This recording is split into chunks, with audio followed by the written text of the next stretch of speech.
മത്തായി അധ്യായം 10. അപ്പസ്തോലന്മാരെ അയക്കുന്നു.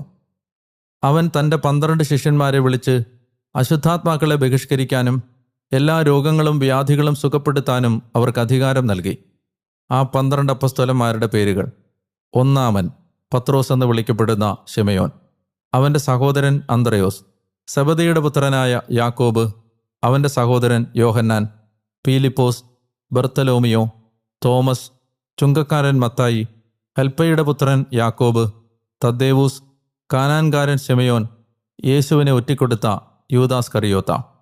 ഈ 12 പേരെയും യേശു ഇപ്രകാരം ചുമതലപ്പെടുത്തി അയച്ചു: നിങ്ങൾ ജനതകളുടെ അടുത്തേക്ക് പോകരുത്, സമറിയാക്കാരുടെ പട്ടണത്തിൽ പ്രവേശിക്കുകയുമരുത്. പ്രത്യുത ഇസ്രായേൽ ഭവനത്തിലെ നഷ്ടപ്പെട്ടുപോയ ആടുകളുടെ അടുത്തേക്ക് പോകുവിൻ. പോകുമ്പോൾ സ്വർഗരാജ്യം സമീപിച്ചിരിക്കുന്നുവെന്ന് പ്രഘോഷിക്കുവിൻ.